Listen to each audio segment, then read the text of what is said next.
Well, oh, is that my green screen still on? Yes, it is. Sorry. Hey, everyone. That's better. Oh, and I never took down my cultivar O&R scores. Oh, well, it's still up there. Well, hello, everyone. How are you doing? And I hope you're ready for... Oh, God, my collar's all weird. Look, you can tell I don't hardly look in the mirror except when I'm on my camera. Oh, I hope you're ready for a complicated show. I know you think some of the other shows have been complex, but this is going to be complex, but also frightfully easy on one hand. It's frightfully easy in that it should be apparent that 7 people, just in libertarian ethics, let's forget about the law.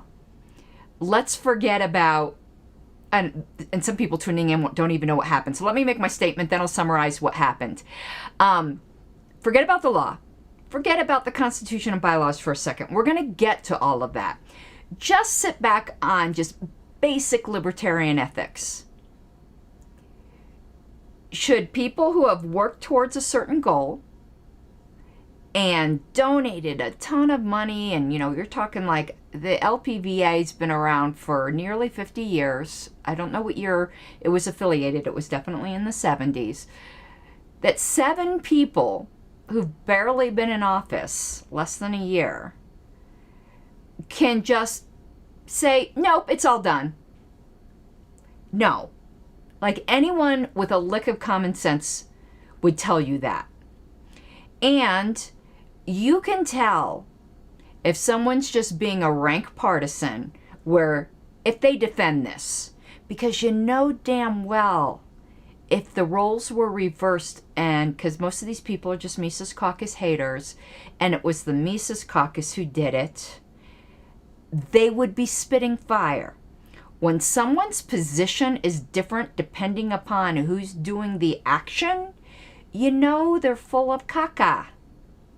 So for those who are just tuning in, without giving any kind of prior notice, though, you can add new business. It just shows how shady it is. I'm not saying this was by the rules and proper, but without giving any kind, in isolation, notice at all to the members.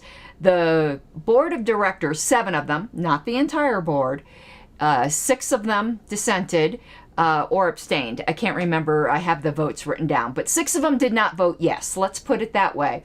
And I don't know why my camera's adjusting like the color constantly. Sorry. It's just what's going on. Decided that they were going to dissolve the Libertarian Party. Look, it just did it again. The Libertarian Party of Virginia. And bam, wham, bam, thank you, ma'am. It was all done. Anyone who thinks that's justified or correct has, I think the Italian saying that my dad used to say was "cabanats in the gabba," means nuts and bolts in the head. And I would say completely morally bankrupt ethics. All right, we are going to get started. I've got notes. I'm going to follow them a little bit. I've got links. There's things we're going to look to. And where things get complex, to me, the answer is simple. And let me give you the answer first, and then we'll work back to it. Oh, let me turn off my furnace. Sorry. Forgot to turn off the furnace. Now it's off. Okay. I'm going to give you the answer first. The answer is, when it comes to whether or not the Libertarian Party of Virginia still exists right now, the alleged dissolution of the corporation entitled the Libertarian Party of Virginia is irrelevant. It's irrelevant. Yes, the Libertarian Party of Virginia exists as an affiliate. I did a point of inquiry to the chair today and asked for her opinion on that, and she unequivocally said that the Libertarian Party of Virginia still exists. Now, that's not a ruling of the chair because there wasn't a motion, but it was the opinion of the chair, which would become a ruling if a contrary motion ever got put forward, someone would raise a point of order, and absent any new information, she would most likely say the exact same thing. So it's kind of like preemptive advice in advance of any kind of point of order, that's the position. So absent a contrary motion from the LNC, this is our position. So we'll see if someone tries to bring a motion. But otherwise, this is our position. As many of you know, there was an article from Reason Magazine out today that kind of said something opposite. And we're gonna get into that because there was a lot wrong with that article. There was a lot wrong with that article. But first, before I get into this too deep, I want to read this paragraph I wrote out. This is kind of a cover my ass paragraph, but it also is the truth. I'm not saying it just to cover my ass, and I want to be sure I state this because I do not want to mislead anyone. So, here we go. I want to state off first, I am not an attorney. I'm a paralegal, but I'm not an attorney. I'm not engaging in the unauthorized practice of law. An attorney is the person who's allowed by the state to speak on the law. I can tell you my opinion as a layperson, though. So first of all, I'm not an attorney.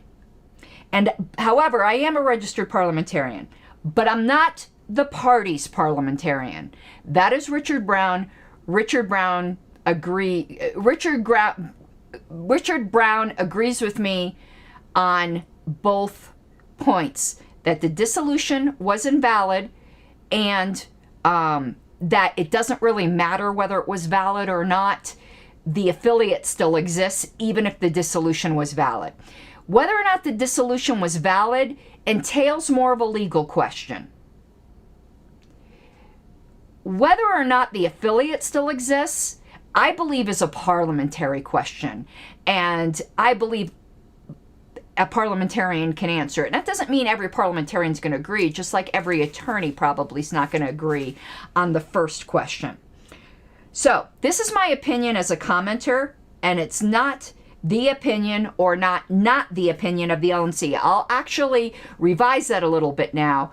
Unless somebody makes a contrary motion to what the chair said today in answering the point of parliamentary inquiry, this is the position of the LNC. Now, a contrary motion can come forth, but it's now that the LNC knows the chair's position, it's incumbent upon them to try to move that we don't have an affiliate, or that we disaffiliate it, or that we recognize this dissolution as dissolving the affiliate. So I wrote this before I made that point of inquiry. And it says, actually, unless there's a motion or statement from the chair, we have the statement from the chair. Opinions are not positions of anyone other than the person saying them. And I continue. I do not believe this is primarily a legal issue, though obviously an attorney can disagree. There will be times I'll mention a lawyer might need to give a firm answer. And I've worked with enough lawyers to tell you, they're worse than libertarians. You get 10 lawyers in a room, you can get 10 different opinions. They're just like libertarians as far as that goes. Okay, but I find this to be primarily a parliamentary question. Nope, I could be wrong. I will give you my opinion and my reasons and leave it to you to judge. I don't believe in the cult of the omnipotent lawyer or the almighty parliamentarian, and believe that ordinary people should be able to read rules and laws and understand them.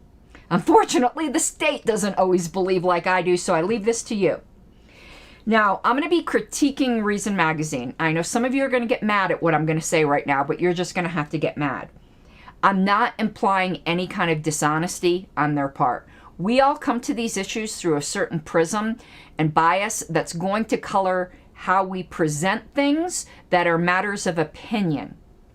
So, I'm friends with the author of this article. I'm not going to lie, I think it was a terrible article, but I don't think he was being dishonest. I'm not implying any kind of bad faith. I am implying some kind of bias, but we all have biases.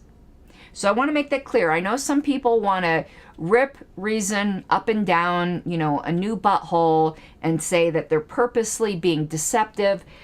I'm not I don't believe that, so I'm not going to say it. Okay.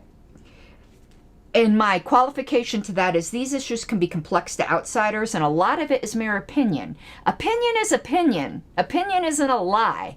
Opinion is opinion. Mark, if you don't, well, Mark doesn't hear me, so somebody tell Mark that on Facebook, I guess, if he doesn't have audio, it's him. Everyone else is hearing me. So opinion and spin can differ. Here's my opinion. All right. I want to pick something off the ground because it's going to drive me crazy with these papers on the ground until I pick them up. We're going to be looking at a lot of documents. And because we're going to be doing that, I'm going to have to take the chat off the screen. Because it won't give enough screen real estate to look at all the documents we want to look at.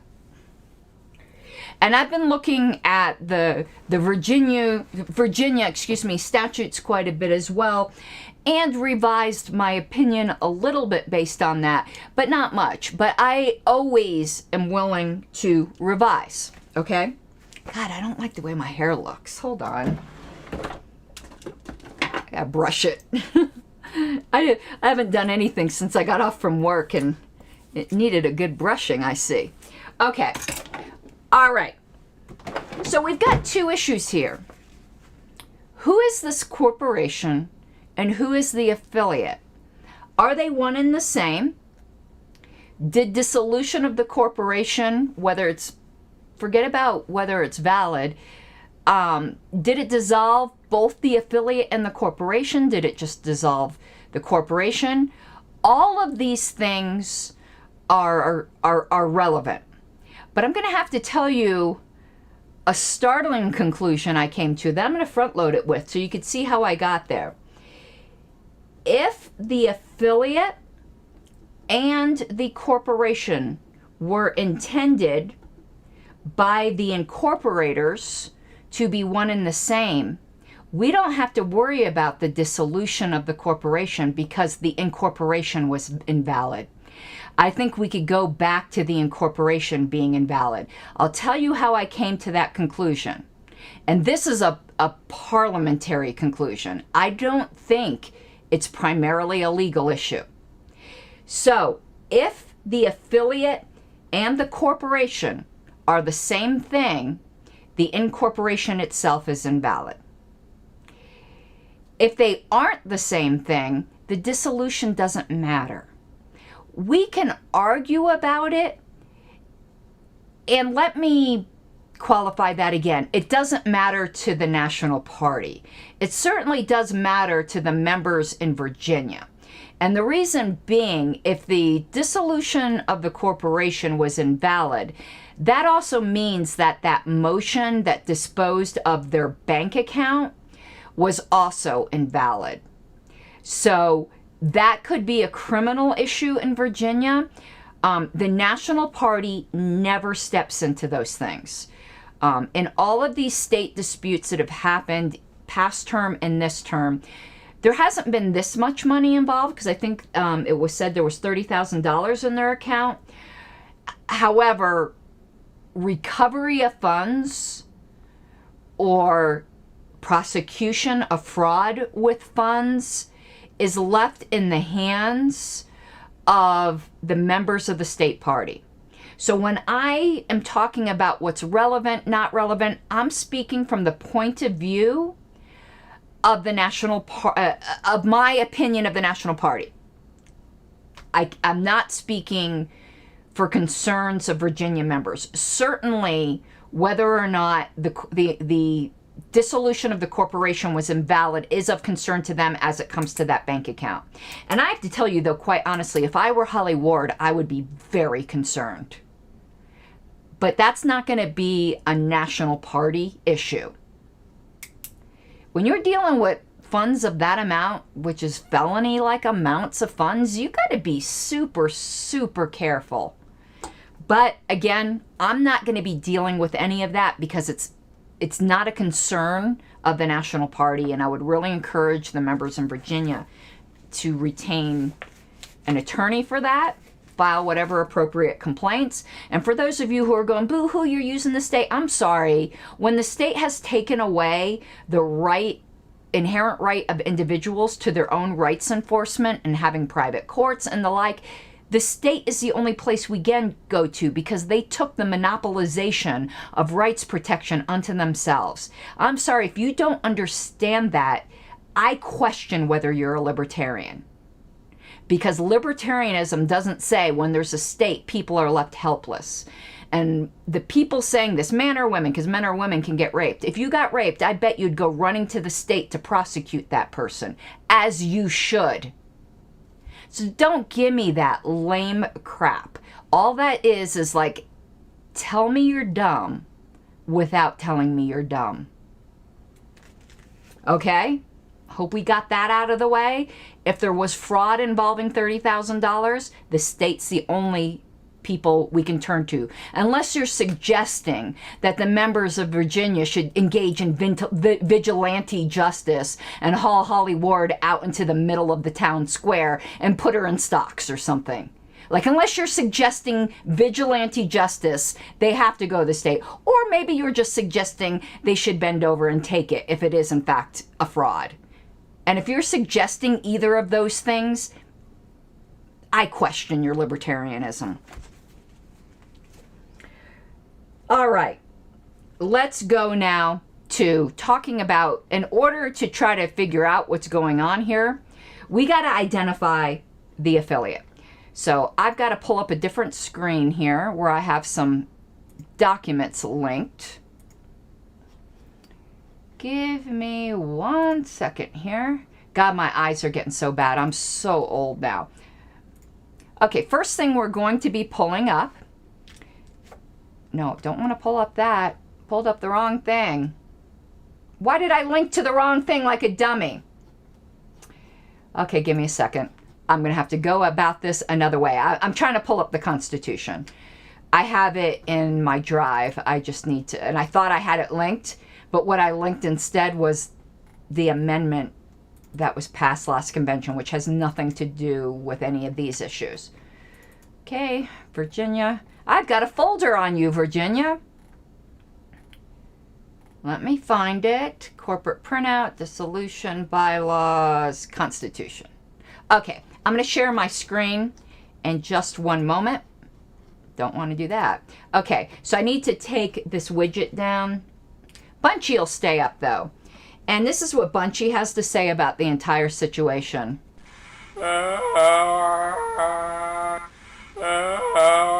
Okay, Bunchy, shut up now. Okay, let's pull up the Constitution because we're trying to identify the affiliate. Okay, right there we've got the Virginia Constitution. So we see right here, Section 1, the name of this organization shall be the Libertarian Party of Virginia, hereinafter referred to as the party. Section 2, the party shall be affiliated with the National Libertarian Party, so on and so forth. So we know who the affiliate is. The affiliate is the organization by the name of the Libertarian Party of Virginia that's governed by this Constitution. That is who the affiliate is. Okay?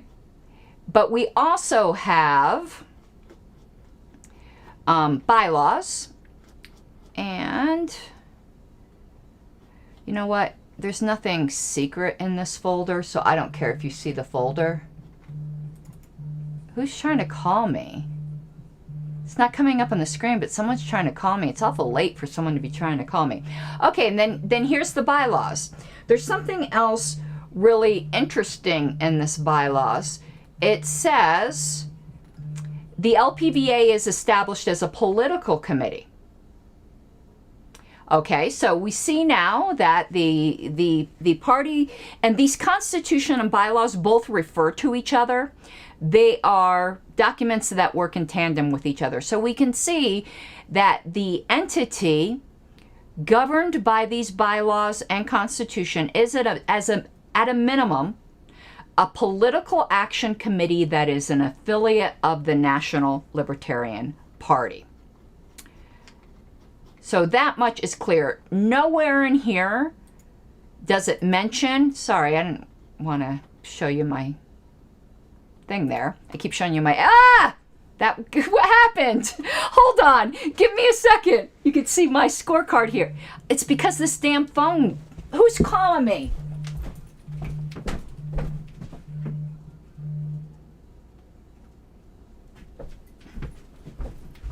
I actually think it was Star Child, because his always comes up, no caller ID.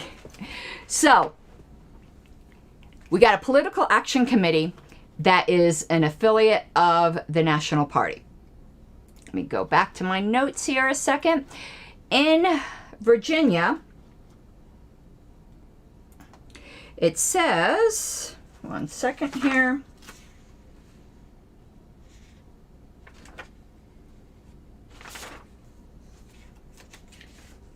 A political action committee, per Virginia law.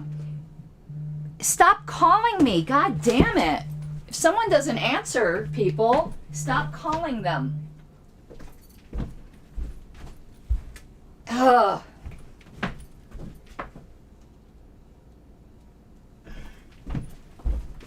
I have to tell you right there. Oh, now my head's too big. Sorry.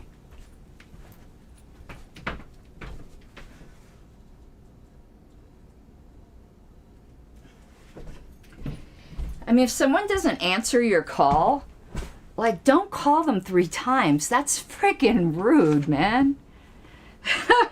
Okay, so a political action committee is any person, association, organization, or group of individuals that anticipates receiving contributions and/or spending funds in excess of $200 for the purpose of influencing the outcome of any non-federal election in Virginia. Okay, so that's a political action committee. They're definitely a political action committee. Nowhere is a corporation mentioned. So this does, Nathan, it's not important.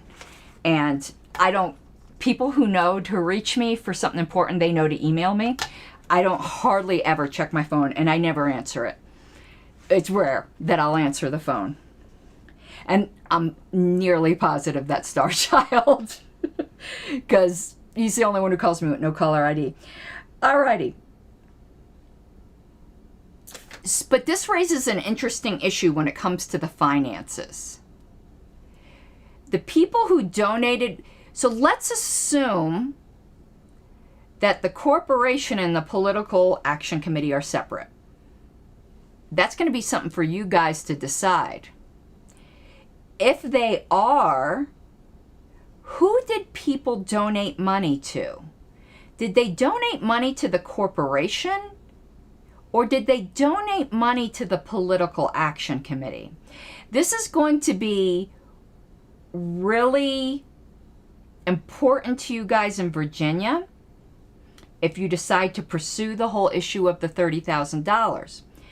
I think it's abundantly clear that they gave money to the political action committee. Because when you give money to a party, you have to specify your employer and all kinds of things. And they're also FEC filers. So there's a lot of laws implicated here. If the political action committee and the corporation are not one and the same,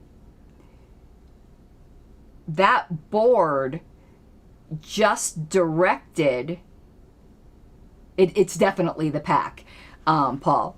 So if the corporation and the PAC are not the same, that board made a motion basically to steal money from the PAC. If they're not one and the same. That is a question for the lawyers. But I'm just saying, there's a lot implicated here that I don't think this board considered. My personal opinion is that the corporation, if it's even valid, is separate from the affiliate, which is the PAC. And that the board just made a motion for money that's not its money, it's the PAC's money. But that right there is, when it comes to the money issues, probably a legal question. or it will ultimately end up being a legal question. But it's an interesting one.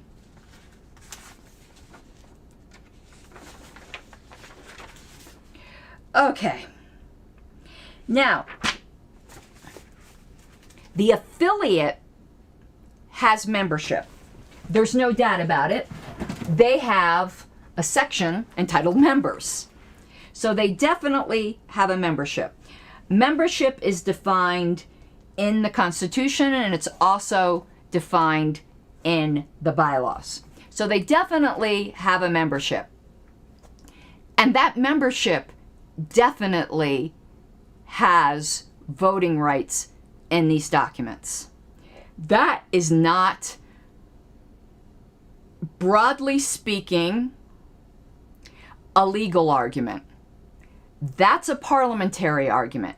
Now, the law can supersede parliamentary arguments. Let me give you an example. Parliamentary procedure will say, unless your bylaws allow electronic meetings, you can't have them. However, state law can step in and say nonprofit corporations can have electronic meetings. It can supersede.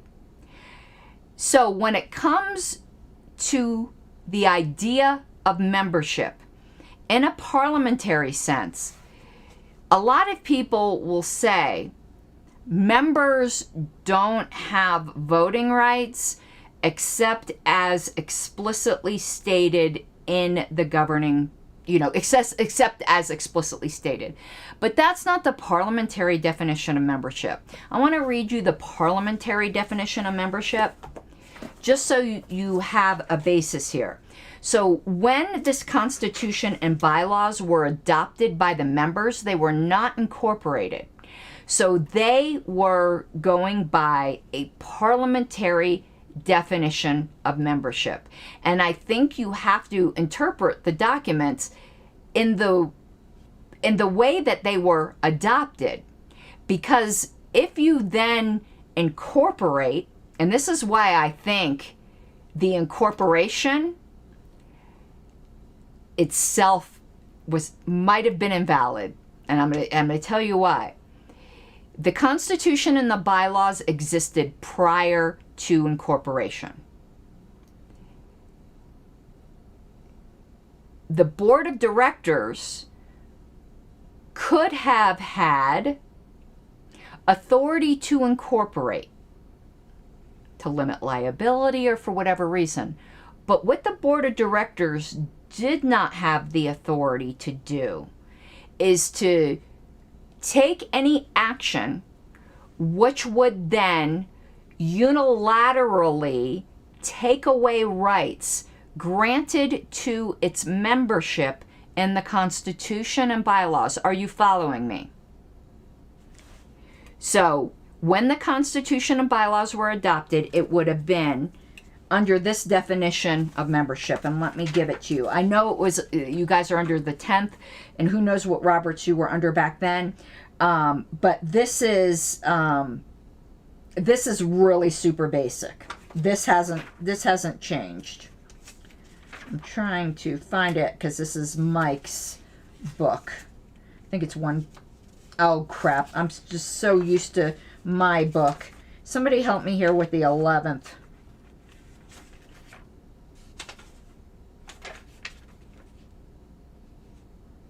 Right here. A member of an assembly, in the parliamentary sense, is a person entitled to full participation in its proceedings. That is, the right to attend meetings, to make motions, to speak and debate, and to vote. So the only way, so when you see the word member, it carries with it all of that. You don't have to say they have voting rights.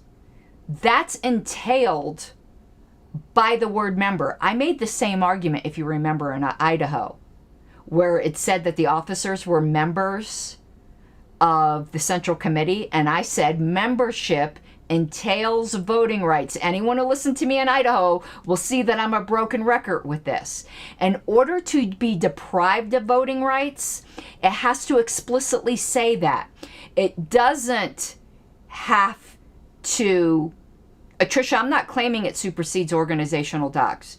It interprets organizational docs. When you adopt a parliamentary authority and then you use the word member, unless you define it differently explicitly, your parliamentary authority defines it. So just like I said in Idaho, member means you have voting rights. It doesn't have to say you have voting rights. It's built into the word member. It's just like saying you don't have to say a bachelor isn't married. That's what a bachelor is. They're not married. You don't need to say the unmarried bachelor. You don't need to say the member with voting rights. What you do have to say is a member doesn't have voting rights in such and such a case. You have to explicitly exclude it, because without the exclusion, it's automatically included. Now, the bylaws do go and exclude the general membership from certain voting rights. They don't have to vote. They don't get to vote on the board of directors. They are excluded from those voting rights. But everything they're not excluded from, they're included in. That's what being a member means. All right, is everyone following me so far? This is really important. So it's completely nonsensical to say there are not members with voting rights, because they elect the board of directors. They at least have that voting right. We're going to go through the bylaws and the Constitution to show that the members do have voting rights. Now, Virginia corporate law, however, gives a different definition of members. Virginia non-stock corporation, which is what they were incorporated under, says members of the corporation only have the rights explicitly stated. That turns the Constitution and the bylaws on its head. The board of directors doesn't have the authority to unilaterally amend your governing documents, particularly your Constitution. They can amend the bylaws, but they have to go through a certain process for that. But they can't take away any rights you have inherent in the word member, because you're members under the Constitution. They don't have that authority. And if that is the effect of incorporating, then the incorporation itself is invalid. You don't even have to worry about it. So if a claim is made that the members are not voting members because the state of Virginia defines membership differently, that means the incorporation was invalid, because the board of directors would not have had the authority to do that. Is everyone following me? Because this is very, very important. The only other option would be that there's two different memberships. Memberships in the corporation, which is limited rights unless explicitly given to them, and membership in the affiliate, which is the original intent of the Constitution and bylaws and falls under the rights they already have. The board could not take away any of those rights. So you're only left with two possibilities here if you're going to claim that the corporation does not have membership with voting rights.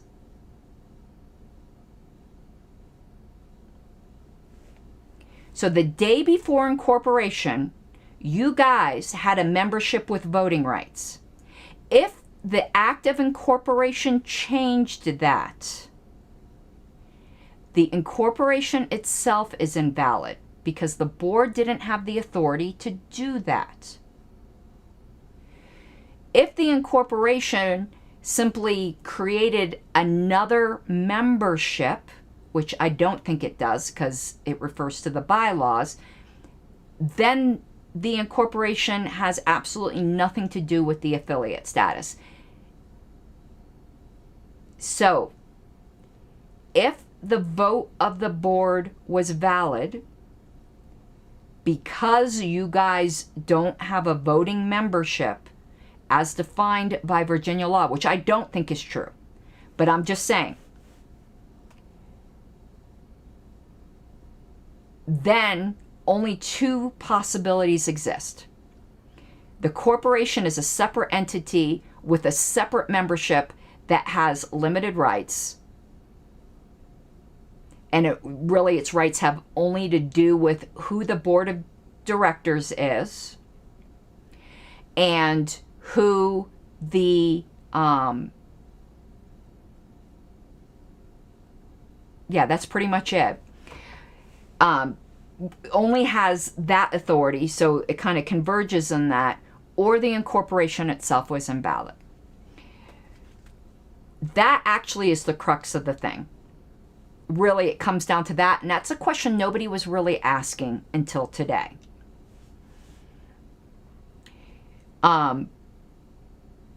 However, even under Virginia law, I do think you have a voting membership. But even the worst case scenario, if under Virginia law for corporations, you don't have a voting membership, you certainly had a voting membership in the affiliate. So either the incorporation was invalid or the affiliate is a distinct entity, both of which means that motion did nothing to the affiliate. Following me? Are we clear? Okay, JJ raises another interesting point here. And you might need to help me with some citations, JJ, because I looked up all this upstairs and I forgot to bring down my Roberts, and I'm using Mike Seebeck's now, which is the 11th. But the things I'm talking about haven't changed. These are super basic. Now, JJ brings up an interesting point where he said in Pennsylvania, the bylaws / constitution is asked for in incorporation. Here's part of the problem in Virginia. They only refer to bylaws. And a lot of people don't understand the relationship between the Constitution and the bylaws. Now, does this add a potential ambiguity to the law here? Yeah, it does. But it's not ambiguous at all in a parliamentary sense. And I'd be really interested if a lawyer found some case that said that the corporation is judged only by bylaws when the organization has a constitution and bylaws, because the Constitution is the superior document.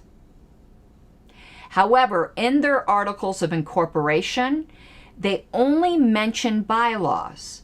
So if the intent of incorporating was to have an organization that was only governed by the bylaws, that also is not the affiliate, because the affiliate is governed by the Constitution and bylaws, and the incorporators did not have the authority to rescind the Constitution. Are you following me?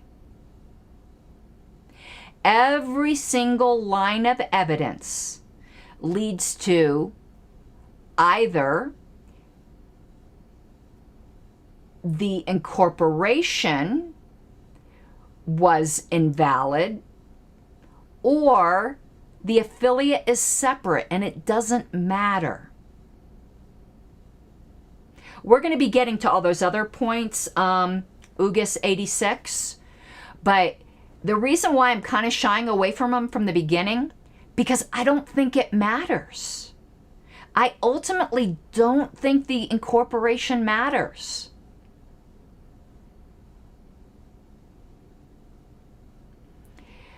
Tricia, has the LNC studied the side where, well, just understand the LNC has come to no position other than we have an affiliate. Do not take what I'm saying here as an LNC position. It's my personal opinion. But so I'll word this, have I taken a look at the side where the dissolution was valid and they just need to find the legal place to stick the money? No, I haven't, because I'm not going to get involved in the money situation. That is a Virginia member's problem. So if the Constitution is part of the corporation, thank you, Mike Seebeck, then there definitely is a voting rights membership. But the argument can be made, since only the bylaws is mentioned in the Articles of Incorporation, that the bylaws are the only documents that govern the corporation. If so, it's a distinct entity then from the affiliate, because the affiliate's governed by the Constitution and bylaws. No matter which path you go down here, none of it leads to not being an affiliate. So, what page numbers did you give me, JJ? What comment? What comment you want me to put up, JJ? This? And I think you told me a page number here.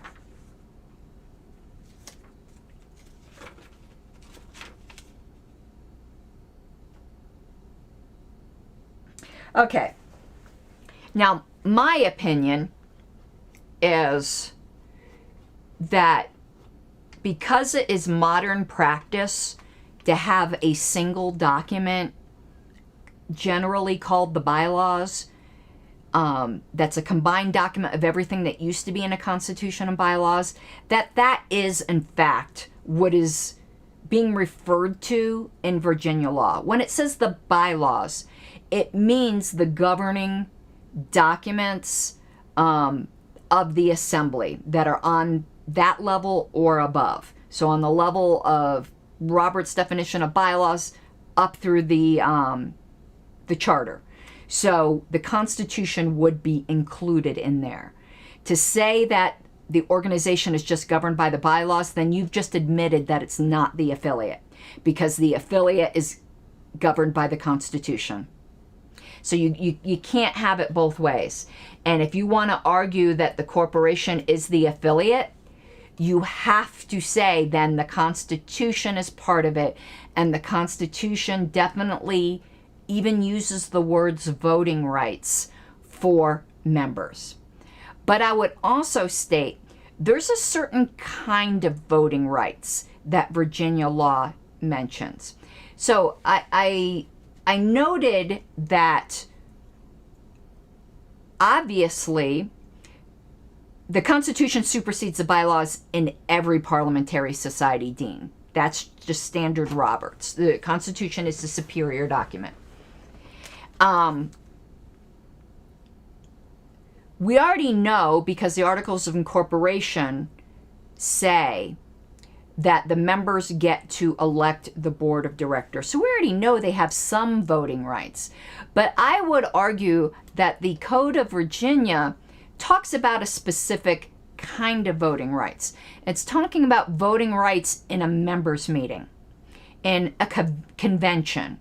So does your membership have that kind of voting rights? Yes, they absolutely do. And yes, it is specified in the bylaws, even if you were to say only the bylaws can be looked at here and not the Constitution. Though I think that's a completely bogus argument. And I think the people that make that probably don't understand parliamentary-wise that that was the old practice for the governing documents to be both, to separate them out, because your Constitution is harder to amend. But current practice is to smush them together into one set of documents called the bylaws. So I think when you're talking about the bylaws and corporate law, that the Constitution falls under that. It's Constitution and bylaws when you have both a Constitution and bylaws. But the law that says, and we're going to look at this in a minute, if you have a voting membership, then that it is that membership that has to vote to dissolve the corporation. It says you then basically what they describe is a convention. So you have to have a voting membership that can vote in a convention. And that is exactly what you guys have. So now I want to pull up that law first. And then I want to pull up the Constitution and bylaws to see if under the auspices of that law, even taking Virginia's different definition of member than Roberts has, in their definition saying members' voting rights have to be explicitly stated rather than explicitly excluded. Even taking that definition, I believe you have voting rights. And again, if that definition changed your rights, then the corporation is either invalid or separate from the affiliate. Right. No matter how you slice this, as Richard Brown said, LPVA is still an affiliate, no matter which way you go. And I know some people might be frustrated that I'm going to leave a bunch of options on the table and not take the side of one particular one necessarily, because it doesn't matter. And I don't believe in expending a lot of energy on things that don't matter. So I explore each avenue. Now, I know it doesn't answer the members' questions about the money, but as a national person, that's not my concern. And I really can't get involved in that.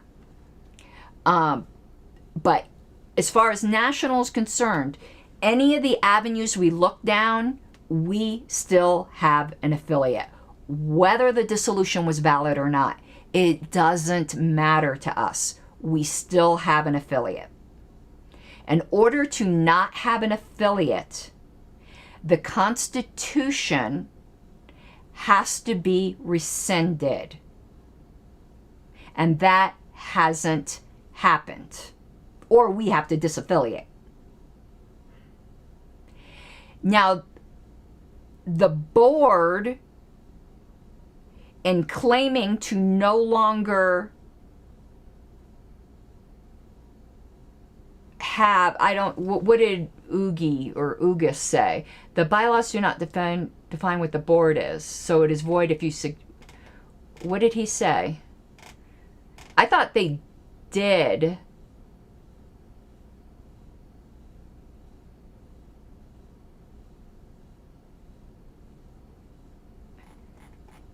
It did define it. Right. I don't really care, honestly, about the non-stock corporation. I do think the dissolution was absolutely invalid, and I'm going to show why. But I don't care, because it doesn't matter to the National Party. We still have an affiliate. And if this affiliate wants to incorporate, they can incorporate tomorrow. Nothing stops them from reincorporating.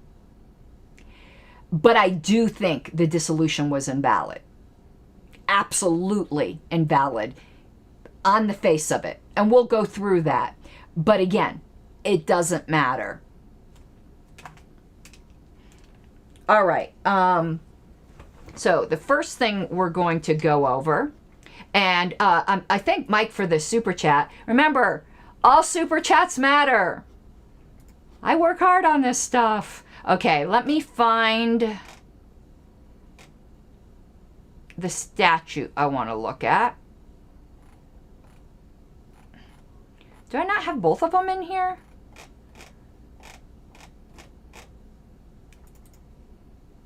Okay, yep, we're going to pull this up right now.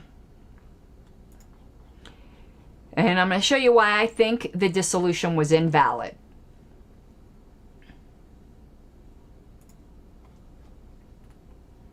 All right. Dissolution by directors and members. When there are members having voting rights, a corporation's board of directors may propose dissolution for submission to the members. Okay. And then back here, it talks about the provision. Board is the same as state central committee.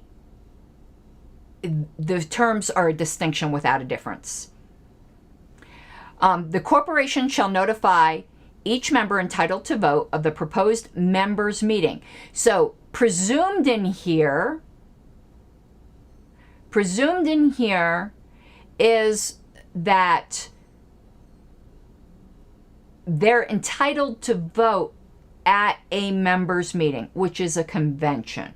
If they aren't entitled to vote at a members' meeting, I would say there was no voting members, but they are. And it says it must state the purpose. Okay. Now I want to pull up this thing here. Oh, that's the notice of meeting. I'm looking for the one that defines members. But basically it says what I said. The one defining member says that the rights have to be explicitly stated. So what we have to see here is, are there members entitled to vote at a members meeting for the noticed purpose of dissolving the corporation? Are there members with that specific right? Yes, there are. So even under the narrow definition of member of Virginia, there is. Okay, first we're going to go to the bylaws.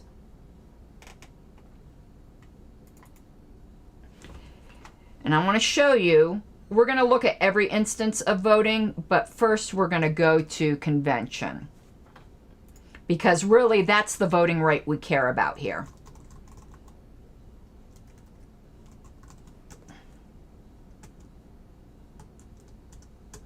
Special conventions are mentioned towards the end here. Conventions are mentioned quite a bit. You have convention rules, but there's a certain type of convention, because this wouldn't be a normal state convention. Special rules for special state conventions, right here. Section 0.0503. I want to take off that highlight. Business to be considered by the members attending a special state convention shall be specified in such motion as is made to call the convention. It is the members attending that have the business to consider. Considering business means you're voting on it. So yes, there is a voting membership for the type of meeting that is required by Virginia code. At any time, people let me know if anything I'm saying is unclear. Now, another thing we need to consider, let me just go back here for a second so you're looking at a face, which is easier to engage with. Some people will bring up that there's all these voting rights assigned to the board. That's true. The board can vote at board meetings and the general membership cannot. But that's not the type of meeting that's contemplated by the Virginia statutes. It's basically a convention that's contemplated by the Virginia statutes. Plus, when we're talking about the corporation, we're not talking about sub-bodies of the corporation. We're talking about the members of the corporation. The board of directors are both members of the board of directors and also members of the party.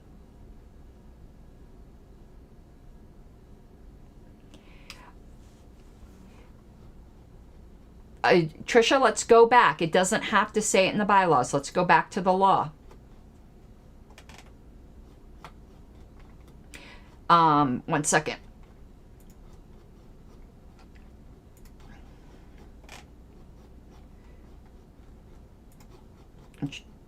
Oh, this damn thing. Hold on. I gotta pull it back up. When I'm streaming, it gets really... Yeah, it's only members at a convention, Tricia. It's not the entire membership. It's the entire membership has a right to attend the convention. But the entire membership doesn't have to vote. The members that show up to a convention do. We're going to pull up the law once again.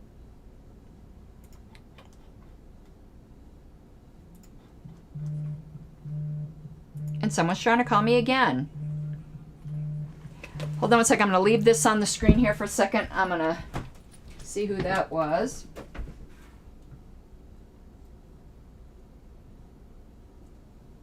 Well, it went off my screen. Don't know. Okay. When there are members having voting rights, but it's a specific kind of voting right that's being stated here. And I'm construing this very narrowly. A broad construction of the statute would be if there are members having rights to vote on anything that's outside of the board of directors, that then the board of directors can't just unilaterally dissolve the corporation. I'm actually construing this in a very restrictive sense. I'm construing it to mean that the voting rights mentioned in subsection A are the voting rights mentioned in subsection D, that it's limited to voting rights at a special meeting that can be called for this purpose. That's a special convention. It could be the annual convention as well. But assuming that the board decided it wanted to recommend dissolution at some other time of year, it would have to, it could call a special convention, and the only if the organization has members that could vote then, and of course, if they couldn't call a special convention, it would be at the annual convention. But Virginia has a bit more flexibility in their party. So as long as there are members who can vote at a convention, they have the kind of voting rights that's anticipated by this section. Let's say you had members that could only vote on what color a clubhouse would be painted. I would say you don't have voting members pursuant to this section. A very liberal reading would say you do, but I'm reading this in the most restrictive way possible, that it has to be members who can vote at a convention. And Virginia definitely has that. And section 2 says the members entitled to vote, right, those are the members who can go to the convention, who show up at convention. You have to show up at convention in order to be entitled to vote. If your booty stays home, your booty doesn't go to convention. Oh, I think you mean 13.1903. 903 just basically says when there aren't members having voting rights, then a board of directors can dissolve it on their own. But there are members with voting rights.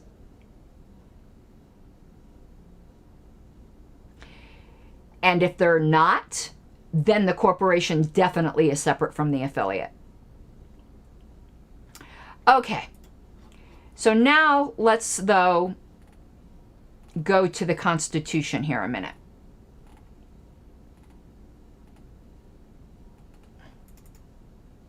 And as I said, the Constitution is paired with the bylaws. You have to read both of them. You can't just say, oh, only the bylaws are relevant here. Because if only the bylaws are relevant here, you've already given up the argument that the affiliate is entirely separate. Okay? But I want to show you something very interesting here, because the Constitution uses the magic words. I don't think you need to use the magic words, but they do. Now that's right to vote, I think it says. Let's look up right. Conventions of the party. Section 2.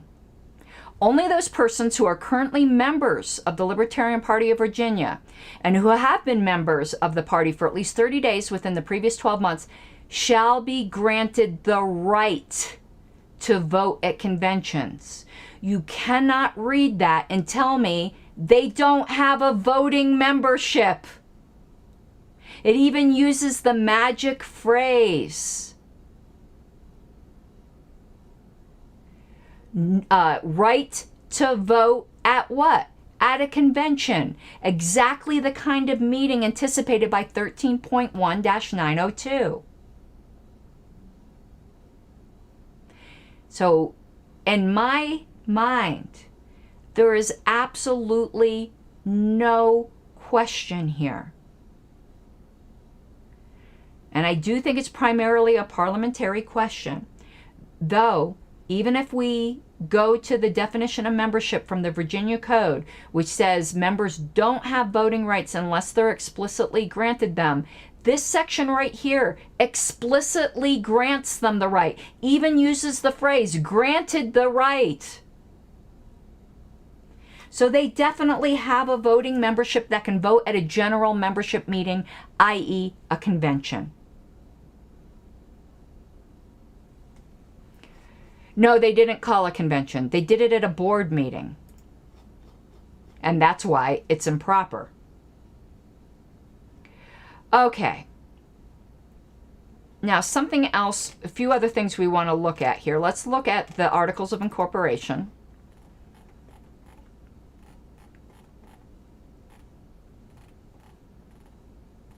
Okay. It says here, mark the appropriate box. So they mark number 2. The corporation shall have one or more classes of members with such designations, qualifications, and rights as set forth in the bylaws. Now, this is why some people are saying only the bylaws are relevant to the corporation. If that's true, then that's an entirely different entity than the affiliate, because the affiliation is stated in the Constitution. I don't agree with that interpretation. I think where it says bylaws, it means that, let's say, because New York, for instance, and there's other groups that do this too. They don't call their bylaws bylaws. They just call them rules. But they're still the bylaws. There's nothing magic in the word bylaws. It means the documents that serve as the governing documents for the body, for the society. And in this case, it's the Constitution and bylaws, with the Constitution being of even a greater authority.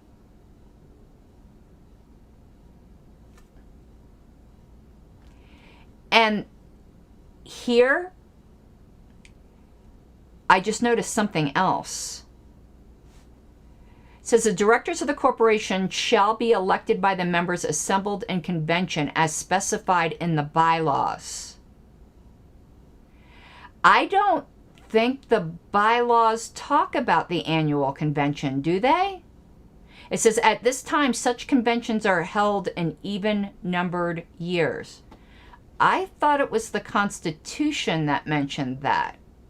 Somebody from Virginia, help me out here, because I look at a lot of documents, and I thought your annual convention was mentioned in your Constitution.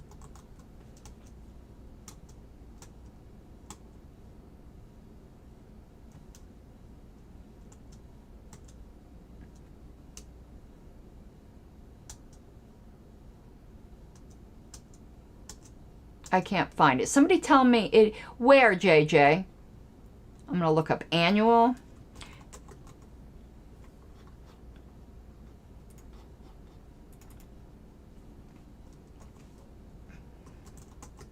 Because normally it is in the Constitution. I'll just look up convention. Oh, God, I hate this, what this is doing to me. Okay, let's just look up convention. Why is it doing that? Do I not have a cap lock key on? Let's go back. Do you have the... Okay, so let's look at it this way. I converted it to a Word, Google Doc to make it easier to search. So convention.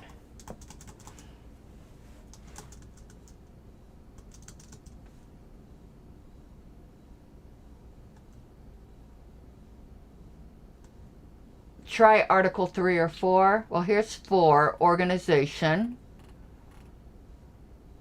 Conventions of the party.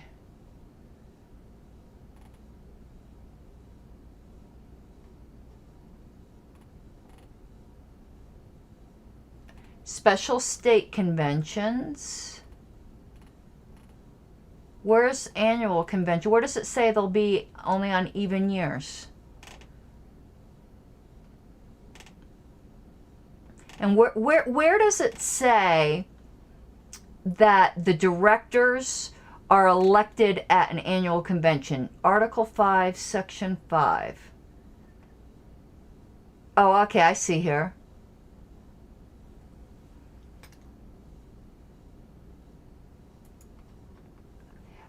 What I'm looking for is where does it, okay, shall include the election of party officers. Okay, Well, here's something interesting then. Let's look at that Articles of Incorporation. They concede themselves that they considered the bylaws and Constitution to be both subsumed here under the word bylaws.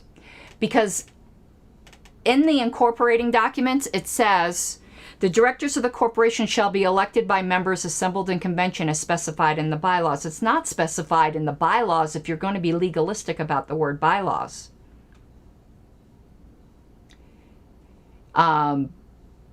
It's specified in the Constitution, which goes to show you that the intent of the incorporators was that the Constitution would be included, and there are definitely voting rights in the Constitution. We would have to talk to Jim Lark about that probably, because I think he was the initial incorporator. Yeah, he's the initial director. And Jim Lark has already said the dissolution is invalid in his opinion.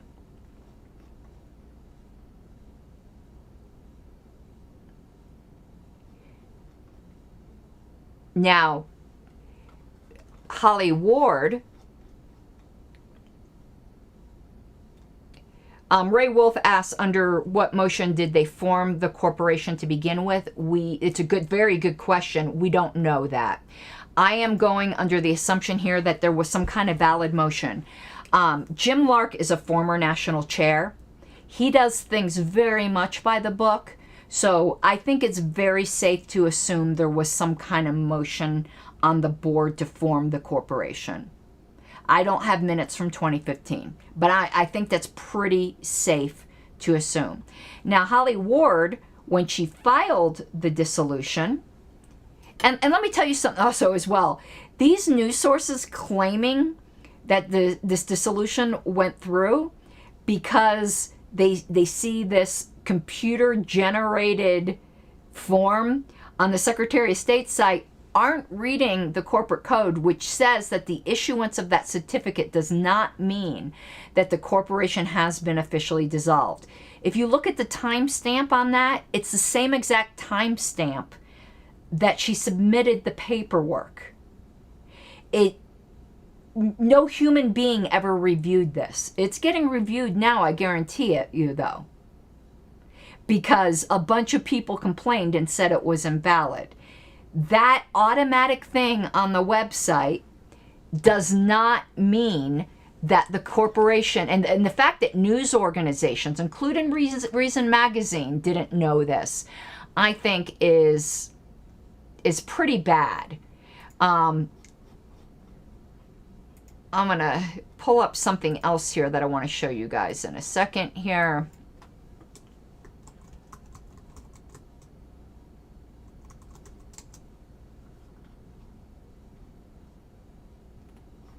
I don't know if it's still in my inbox here. I have so much here in my, it's right here, I believe. Okay. Let me pull this up here on the screen for you guys. The issuance of a certificate of dissolution by the Commission does not terminate the existence of the corporation.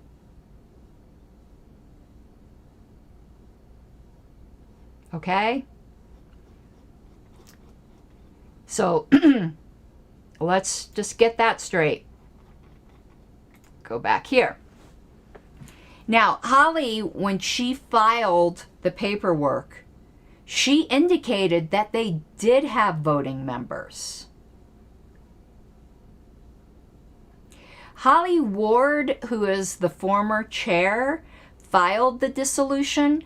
I don't know whether, because I haven't looked at this, and perhaps some other people here have. I don't know if they ever reported her as a director, but she was validly elected as a director. If she wasn't listed with the Secretary of State, that was a clerical error on the part of the corporation. That I wouldn't make any big deal of that. She was the chair of the party at the time. But when she filed it, she indicated they had voting members and that the voting members voted on it.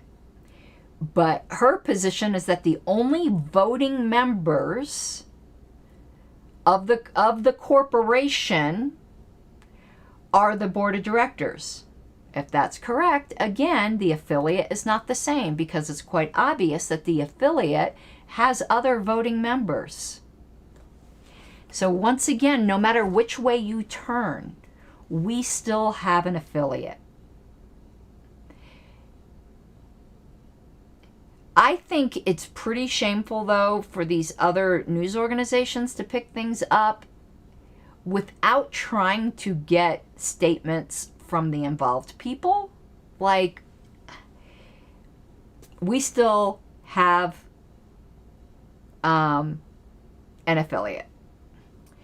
Now, let me see. Let's go to the Reason article now. I have it printed out here. I'm not going to put this up on the screen because I think I'm going to put your comments back up on the screen while we're going over this. Let me find that widget. Here we go. All right, so the Reason article. First of all, the subheadline is trash. But remember something. The reporter who writes the article might not have written the headlines. That could have been a editorial decision. So Brian might not have written this headline. The headline is trash. First of all, the first line, Libertarian Party faces state rebellions. Depends upon, I guess, how you define the state. Do you mean small little oligarchy boards? Yeah. The members, no. Our poll of members in New Mexico did not want the Libertarian Party of New Mexico to disaffiliate. From every metric that I can tell, the members of Virginia did not want what their board allegedly did. So no, we don't face state rebellions. We face corrupt state boards. This headline is utter trash. Second, the Libertarian Party state affiliates in New Mexico and Virginia have broken away. New Mexico attempted to, but their members didn't want it. It was completely invalid. We disaffiliated them. But you want to know something? I kind of get that somebody looking at this from a surface level doesn't get that distinction. So I'm letting the New Mexico thing slide. Virginia did not break away. Some board members allegedly dissolved a corporation that's not even the affiliate. In no matter, it either tried to dissolve a corporation and it was invalid, therefore we still have an affiliate, or they successfully dissolved a corporation which isn't the same as the affiliate, therefore we still have an affiliate. No matter what, we still have a Virginia affiliate. Reason fucked this up and really should be issuing a correction to this.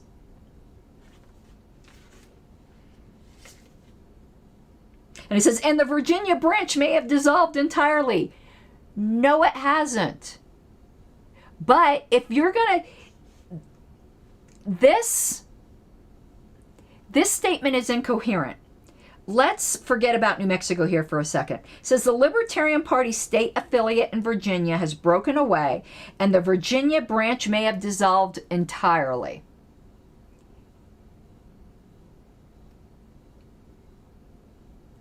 That is they haven't broken away.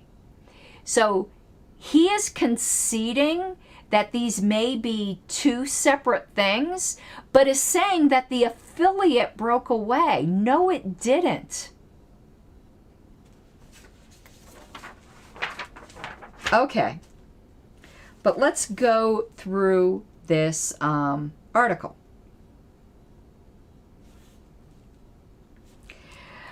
He does the trite talking point of national divorce. Let me get this straight again. And everyone's like, oh, you're not in favor of national divorce, are you? When state parties are divorcing from the national party. Let me say this one more time. This is a time to drink. Nobody, literally nobody, denies the right of state parties to divorce from the national party. What people are saying is that you have to follow the procedure that protects the rights of the members in your state. If you do that and the state party decides to disaffiliate or dissolve, more power to you. This talking point is an utter fucking lie. And on this point, Brian Dougherty should know better. No one in the National Party denies the right of state parties to separate. Nobody. Absolutely nobody. We do deny the right of a small, merry band of people not following their own rules and doing things the way the state does, in a dirty way. Do it the right way and we'll wish you well. There'd be no dispute. But to say that the National Party should stand by while members' rights are being grossly violated is just insane. And it says, on August 25th, the Libertarian Party of New Mexico, which achieved major party ballot access status in 2018, thanks to the presidential showing by Gary Johnson, announced that it was disaffiliating without a proper vote of its membership. So it doesn't matter what they announced. They didn't do it the right way. They passed an illegal Constitution amendment, the equivalent of doing it, you know, when, well, they don't even need an equivalent. They denied voting rights to members who had the right to vote on this because they know damn well it never would have passed if they allowed everyone who was entitled to vote to vote. That was the issue in New Mexico. Get that through. If you're defending what New Mexico did, just understand you're defending keeping people from voting who had a right to. If you're okay with that, you're a fucking scumbag.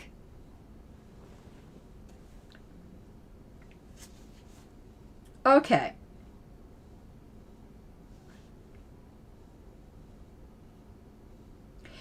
And he says here about how the Constitutional Convention was declared to be null and void due to multiple, he just puts it as procedural violations. When we made it very clear, it wasn't mere procedure. It was a violation of members' rights to vote. And then it says, in a phone interview last week, Luchini theorized that the LNC's real objection was to a bylaw change the LPM made at convention, limiting, basically extending the terms of half of their committee. He doesn't have to theorize that. We said that in the meeting. Like, they make this like a, ooh, he figured it out. Well, it's not hard to figure something out when it was explicitly stated. If they had an illegal convention and they passed changes to the Constitution that didn't affect anyone's rights, even though it technically still would have been null and void, we wouldn't have cared. We only cared because things were passed that violated rights. They have a right next convention to elect an entire board unless they amend their Constitution properly to change that. They didn't amend it properly because they denied the right of multiple members in a number significant enough to change the results from voting. That is what happened. It wasn't mere procedure. It wasn't just that they didn't dot an I. They denied the voting rights of members. I'll say it again to any of you anti-Mises sycophants out there. If you're okay with that, you are a scumbag.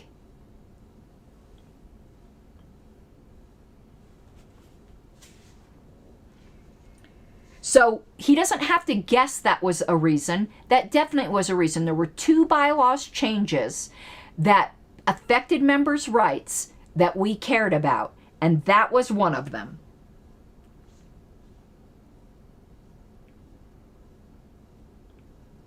He says the responses have been unduly harassing. What? Us insisting that you allow members who have a right to vote is unduly harassing? Would you say that in a U.S. election, Mr. Luchini, if people were kept from the polls?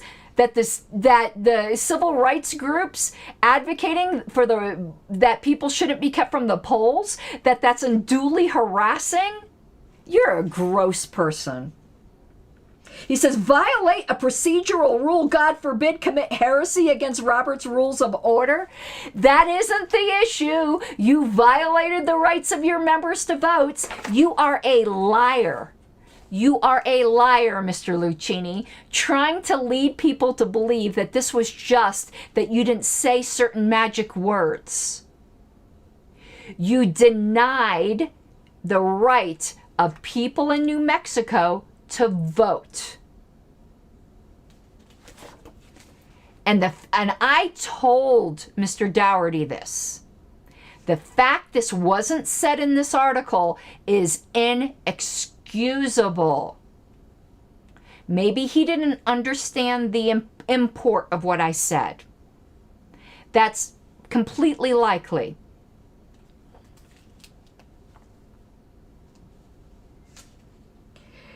Okay, I'm now going to get a little bit more. Now I am going to I think I was too kind in the beginning of this, because this is another lie. This is just a lie. The National Party refused to recognize their right to exit. No, we fully recognize that New Mexico had a right to exit. What we didn't recognize is that they did it in the way that they have a right to. Through a vote of the membership. We did not deny the right to exit. Brian, shame on you. Shame on you. That is absolutely false. Okay, and then they talk about us, going to battle with them over the name. That is true. And then he says, he finds it ironic that we're going to protect our trademark when we didn't trademark it until 2000. You don't have to trademark something to have rights to it. You have to prove you've been using it in commercial use. First commercial use. You have to file the official trademark in order to have rights to sue. It's like copyright. And we were using this prior to New Mexico. Luchini, you don't know what the fuck you're talking about. Okay, yes, we're anticipating. And it's funny.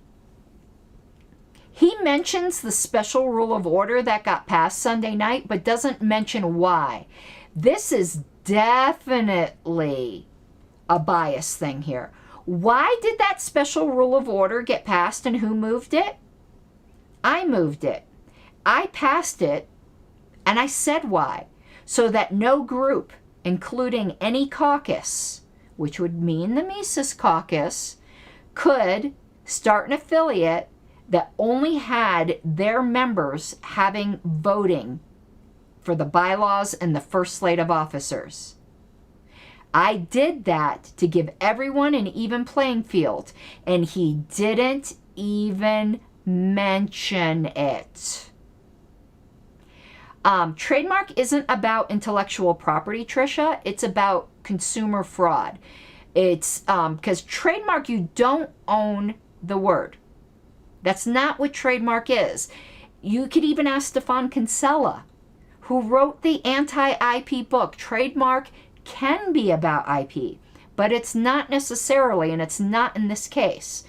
It's about, like, when, for instance, if someone else came out with a soda and called it Coca-Cola, if you bought it, you would think it was actually what you've come to expect to be Coca-Cola. It's deceiving you. It's fraud. Trademark law is about fraud. It's not about intellectual property. And I can prove that by saying, if though someone called a notebook Coca-Cola, they'd probably be allowed to do that because there's no chance for consumer confusion. You're never going to drink a notebook. It isn't used in a confusingly similar way to the product, which is a soda. In our trademark application, we said in what context we're trademarking it. In a political party context. That's why there's not a trademark violation for Nick Sarwark's Libertarian Policy Institute, because they're not a political party. That's why there isn't a trademark against the Mises Caucus, because they're a caucus. They're not a political party. Trademark is narrow to prevent consumer fraud over the identity of a product. Let me give you a classic example, even though it's funny because now it probably would go another way. But Apple used to be called Apple Computer Systems or Computer Company, one or the other. And all they did was produce computers. They got sued by the Beatles record publishing company, which was also called Apple. And the publishing company lost because the court said no one's going to confuse a computer with a record. It's funny because now Apple's gotten to the music publishing business. If the Beatles were still around, they probably would lose that trademark lawsuit today because they are in the music business. But at the time, they were not, because you can't own the word Apple. You can't own the word libertarian. You can claim that it's a fraudulent, confusingly similar use in a commercial context. Now, hopefully that makes it clear. It's not intellectual property. It's about fraud. And Luchini knows that because Luchini voted to go after, if I'm remembering correctly, but I'm pretty sure he approved going after the Tidewater Libertarian Party in Virginia, ironically, because there are a bunch of Trumpertarians pretending to be the Libertarian Party. So he was okay with it then, but not okay with it when it's his goose, huh?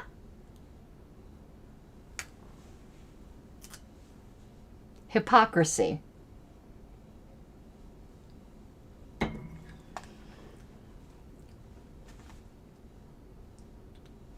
And somebody mentioned earlier, yes, this is a classic case of people thinking the board is the party. No, it's not. The members are.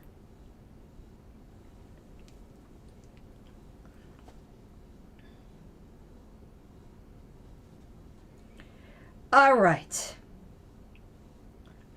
And then they quote me. It's funny that he only quotes me in a couple spots and not the things I think were more important. But of course, that's a reporter's prerogative. But the areas he chose to omit, I do think shows a bias. So he quotes me as saying the move was illegal. And he says, Karen Ann Harlow says, though the Virginia State Corporation Commission issued a letter Tuesday stating that the dissolution complies with the requirements of the law. That just means she filled out the paperwork. It doesn't mean that the paperwork was correct. And I showed you the screenshot from Virginia itself, saying that the issuance does not mean that the termination of the corporation has happened.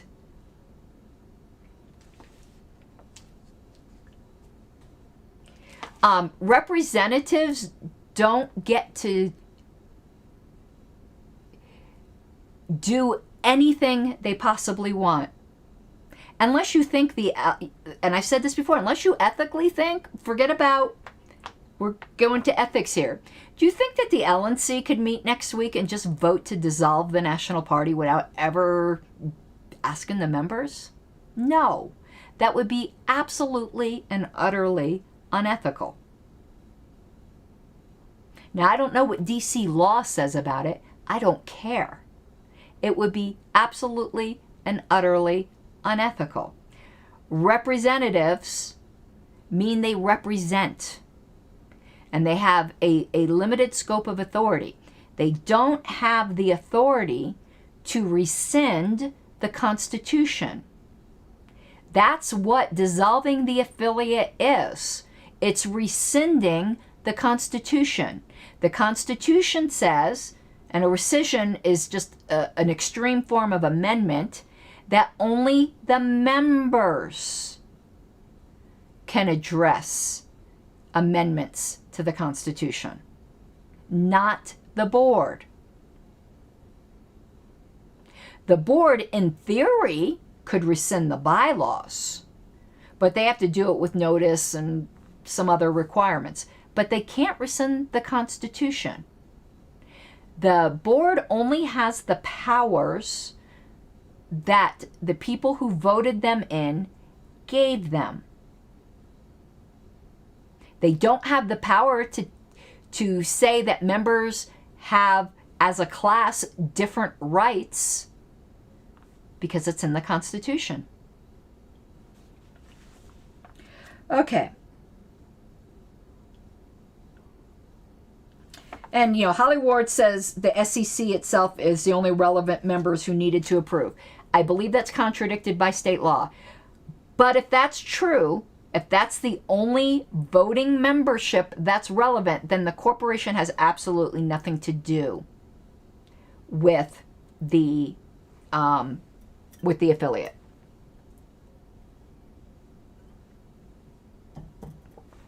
Plus, the Articles of Incorporation itself said they had classes of members, one or more classes of members with voting rights as stated in the bylaws. And the right to vote at a special convention, which is what this would be held at, a members meeting, the entire membership has that right.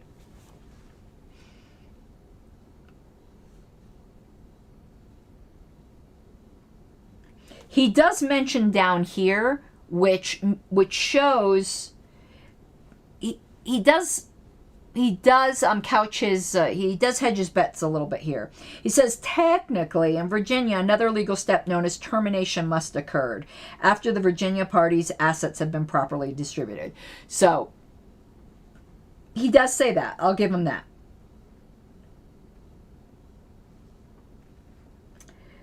Now, she goes on to say the reason they voted to dissolve is, well, A, she doesn't like the messaging. She thinks we've become alt-right. Of course, there's absolutely, yeah. The alt-right really loves people with pink hair. I don't know if you've learned that yet. Like, as I said in my article at Westward, last I knew, the extreme alt-right and Nazis really weren't fans of pink-haired white women who refused to reproduce and have lots of little white babies. The reason they didn't have any candidates, Ms. Ward, is because you were an utter failure as chair. You guys didn't do your job. We have plenty of candidates in Colorado. Are you insinuating that Colorado is alt-right and we're just a bunch of racists in Colorado? And I'm not talking about the Libertarian Party. I'm just talking about in general.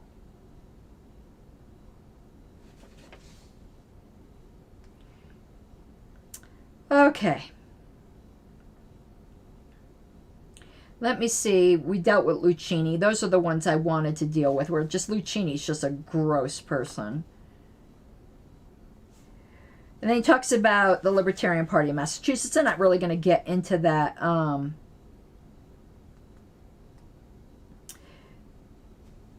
Okay, here's something else he says that's absolutely false. It says the National Party's largely irrelevant to ballot access. Oh, really? The over $100,000 a year about we give is irrelevant, is it, Brian?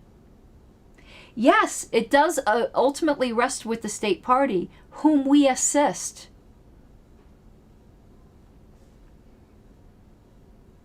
It says the National Party's role is to occasionally offer financial support. We more than occasionally offer financial support for ballot access. Tell me you don't know what the fuck you're talking about without telling me you don't know what the fuck you're talking about. Now, we don't typically financially support candidates. That is true. Okay. And I don't think, he says it seems overwhelmingly likely that the presidential nominee will not be on the ballot in all 50 states. If that happens, it's not the National Party's fault. I love that meme where it has, you know, Virginia shooting the guy in the chair that's labeled ballot access and then says, why did the Mises Caucus do this? But let me tell you, I think it's overwhelmingly likely we have. This just goes to show, because right now, it goes to show he doesn't know what he's talking about. Ballot access in New Mexico is easy. We have it. We don't like literally have it at this moment, but we got it. It's pathetically easy. And I don't mean pathetic is the wrong word. All states should be easy. It's easy. So we're going to have ballot access in New Mexico, without a doubt. Virginia didn't have ballot access. Nothing has changed, Brian. Nothing has changed. Let's pretend that the Virginia party just went poof.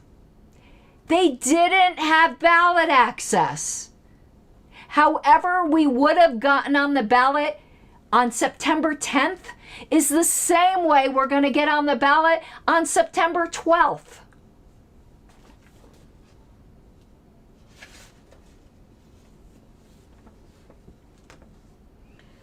Okay. And then he goes on about Sarwark's little club that he's starting. Sarwark's going to get in trademark trouble with his little club. So we'll just leave that at that. Though there were some pretty good comments to this article. So I found it to be a very biased article. I don't think it presented all sides.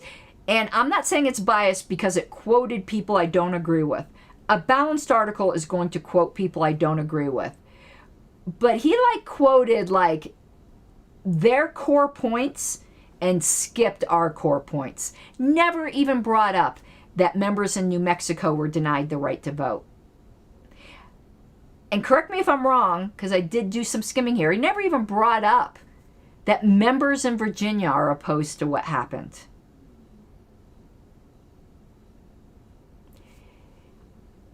They're spinning a narrative. Don't know why, but it makes me believe we're dangerous.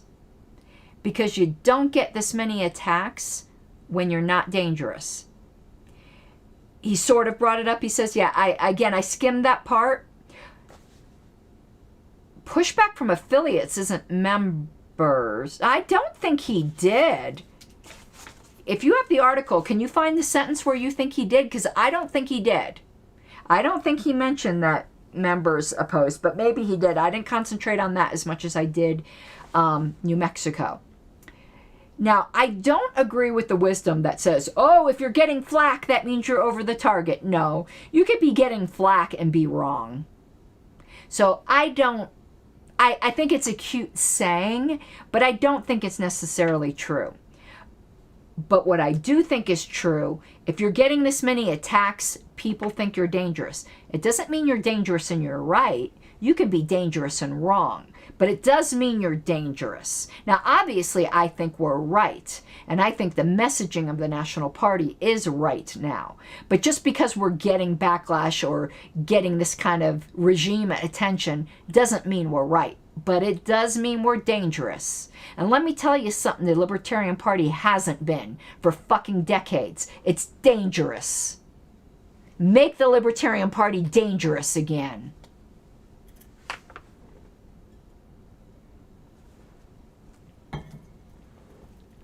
And while Oogie is checking, there were some...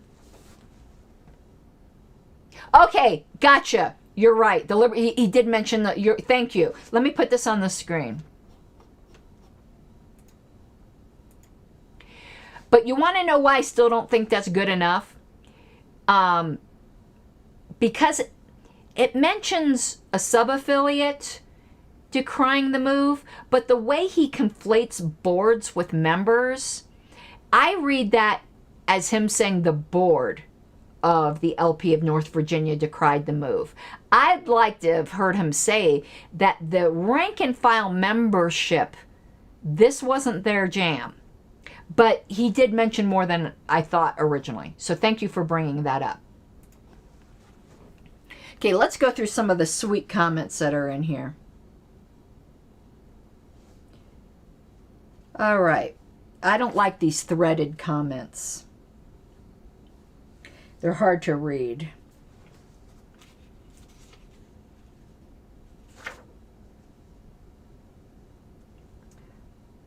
Okay, so somebody said, so much better to choose a winning team and give up all of your morals, principles, and beliefs to be a loser. I don't know what that person meant by saying that, but the response to it is really good. It says, presumably you agree that the whole pragmatist charade within the Libertarian Party was a disgraceful and morally bankrupt abandonment of libertarian principle to progressivism. It's good that you're finally coming around to see that the Mises Caucus are the good guys in this fight, and not those seeking to water down libertarianism to make it more palatable to the cosmopolitan progressives. Now, if we could just convert the writers here.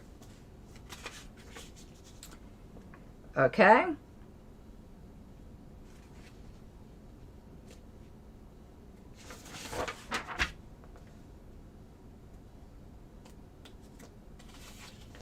God, these are so hard to read.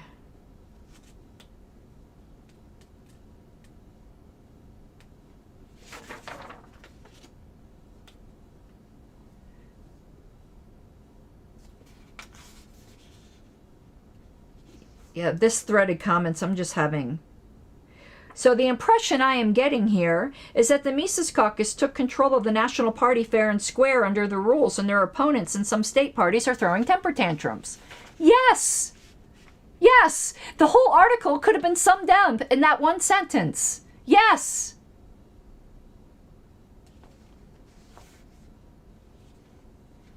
As a caucus, they did, Tricia. They're still very much around.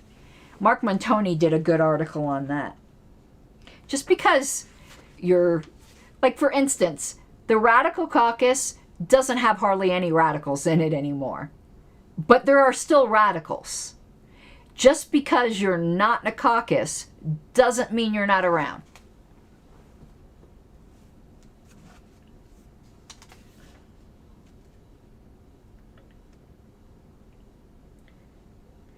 It says, how exactly are they abusing their power? Because I guess somebody said that Mises abused their power.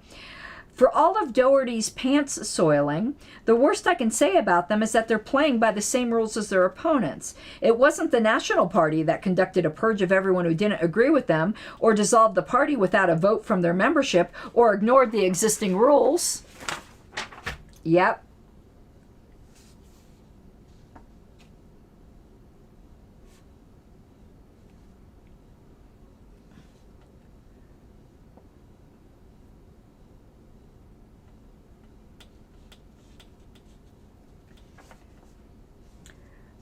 Okay. It said, you aren't making a lot of sense here. This isn't the Mises Caucus trying to tell state chapters what to do. It's not the Mises Caucus doing anything. The LNC is not the Mises Caucus. It's the Mises Caucus trying to make sure they don't get screwed over by those particular state organizations. The LP and the so yeah, that's exactly true. The rest goes on with something irrelevant. Says the staff writers here seem bound and determined to contort themselves into pretzels trying to obfuscate the obvious. Yep.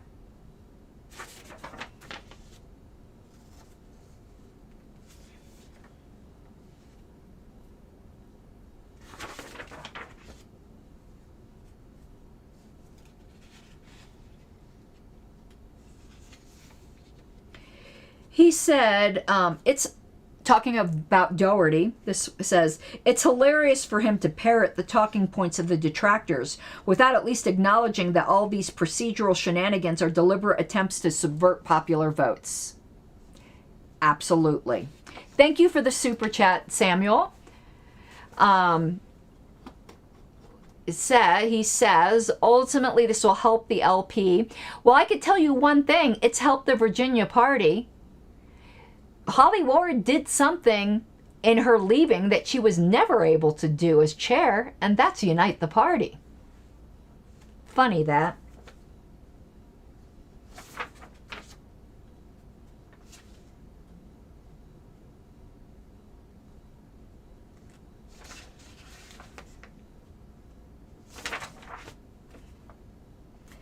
Okay, and this is, I think, one of you guys on this comment. I'm going to be reading one of your comments because I recognize this writing style. To clarify, the Virginia party still exists unambiguously. The tagline on this article is just wrong. You could at least have the decency to pretend it's in question rather than taking a stance that is incorrect. Every member of the party, other than the small group of conspirators, is still operating as usual. Actually, more actively than usual, because people are pissed. The only thing in limbo is recovering some of the assets the conspirators destroyed or removed, which has already seen progress.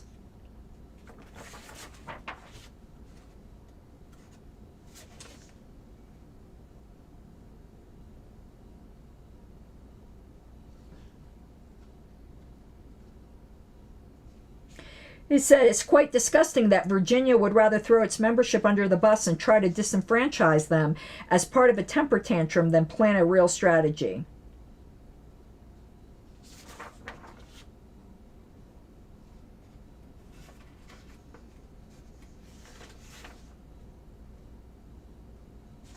And I think, yeah, so those are just some good comments there.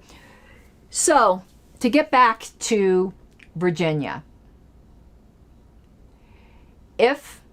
to give the bottom line once again, if the corporation is the same as the affiliate, it means it's also governed by the Constitution. And the Constitution and the bylaws do as well, but I like that the Constitution uses the exact terms.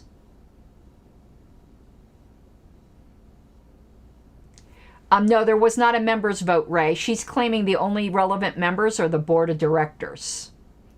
And the only way that the only relevant members can be the board of directors is if there were no other members with voting rights. But as we've seen, there are other members with voting rights. Therefore, she filed a fraudulent certificate. And if, in fact, there aren't other members with voting rights in the corporation, then the corporation is not the same as the affiliate. This is a tails I win, heads you lose. That's exactly what this is. No matter which way you go, the affiliate still exists.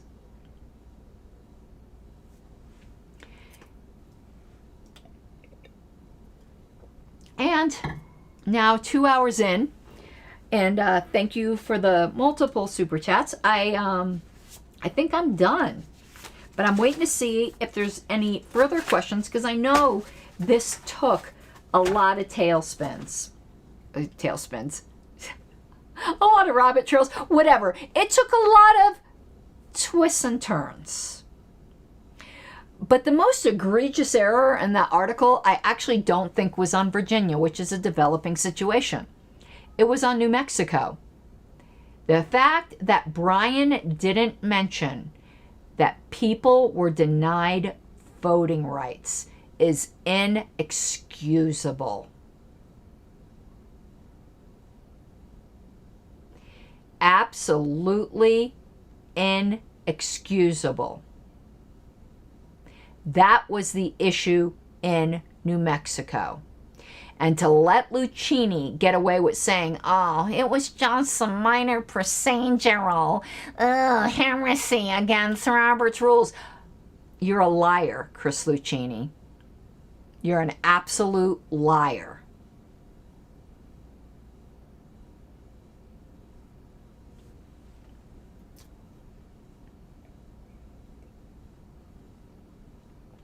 Nathan, what do you mean? Notice.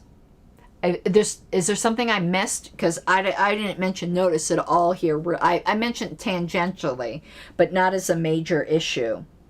What am I missing with the notice thing? I'm going to give you a second for that, and I'm just going to sip on some wine.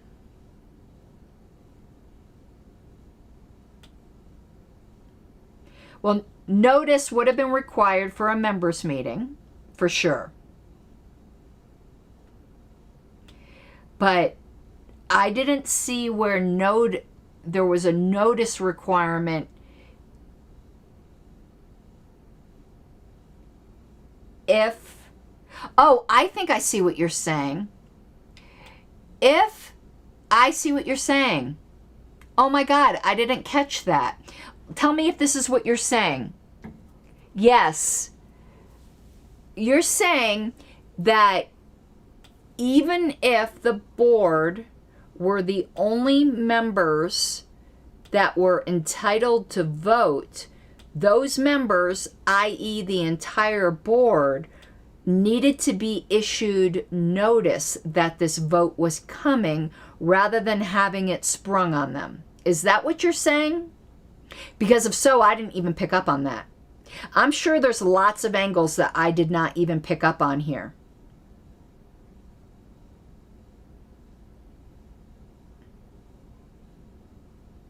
However, there wasn't anyone absent.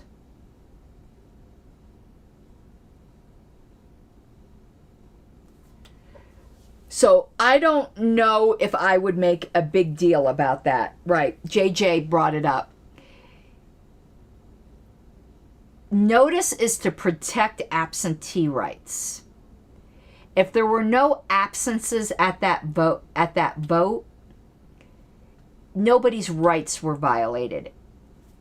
If it were board members only that were entitled to notice. Obviously, I don't agree with that, but I don't think that's an argument that's worth anything now that I'm thinking it through, because there were no absences. So no rights to be violated. That's the purpose of notice. The purpose of notice is to put people on notice so that they can make appropriate arrangements. Otherwise, notice would just be like a totem. It would be like what Luchini said. Oh, I didn't cross an I. Who cares? And if that's all it was, I wouldn't agree. If no one's rights are violated,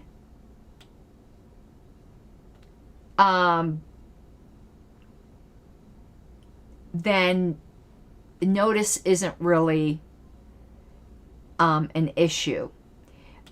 Oogie, was a point of order raised? I didn't see anywhere that a point of order was raised. Yes, it was improper to bring up during the secretary's report, but that's not a continuing breach. A point of order had to be raised at that moment that it couldn't be brought up in the secretary's report.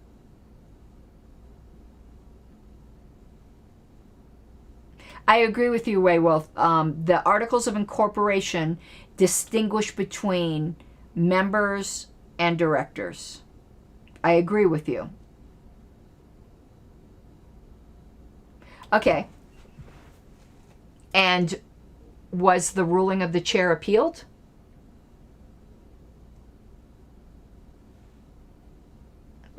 No, Paul. It doesn't.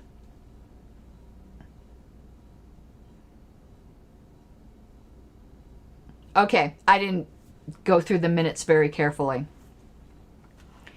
That's not fatal. That they brought it up during the secretary's thing is not fatal. It's improper, but not everything is a fatal error.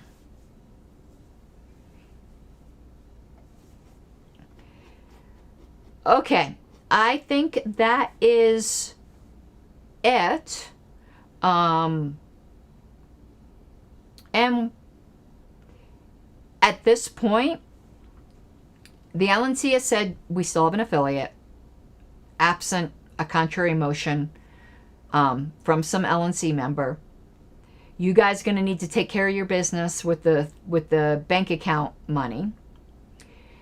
In the motion, Oh, one thing I didn't bring up is Holly and the merry band of dissoluters did make it clear in their motion that they were considering the corporation and the affiliate to be the same thing, in which case her representation that there was a vote of the members is completely inappropriate, because she made that resolution made it pretty clear that they thought it was one and the same.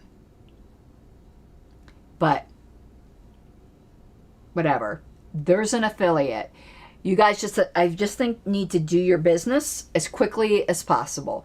Doesn't mean not do it right, and you can do things too quickly, but get your special convention called, do whatever amendments you need to do, elect whatever new officers you need to do, and let's just get on with the work.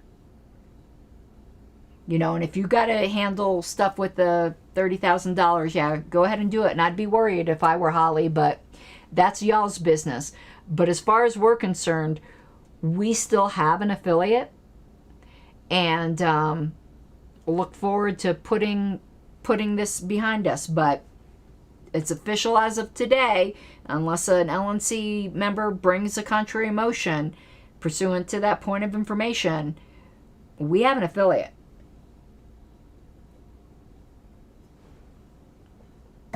Alrighty, y'all. I'm going to get going now, and I will catch y'all later. The minutes aren't approved because there isn't a board anymore. I will catch you all later. Tomorrow is supposed to be an LNC update. I think I'm still going to do that, because there are other LNC things to cover. I'm obviously not going to cover Pennsylvania. My God, no. Virginia. I don't want to hex you guys in Pennsylvania. I am not going to cover Virginia because I covered it tonight.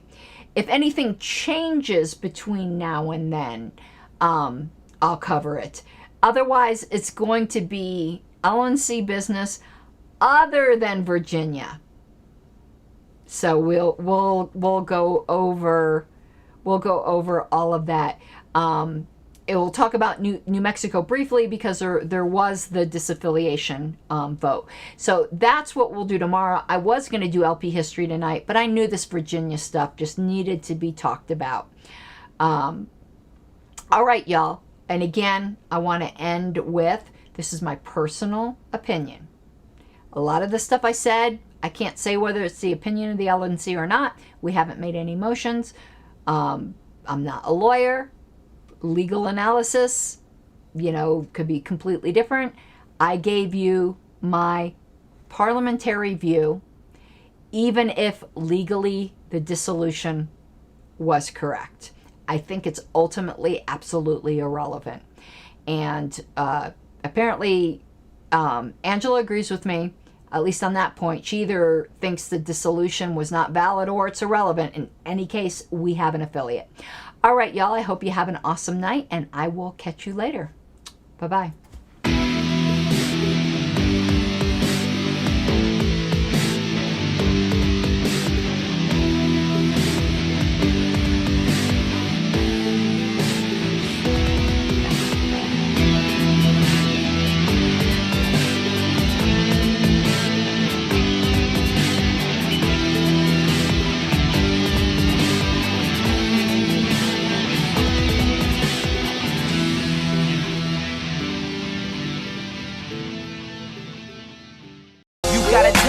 Given, that's how we live it. Don't be mad at the system, it's simply how we've existed. I hear a lot of people talking like they politicians, or choose to be an accountant because it's safe in a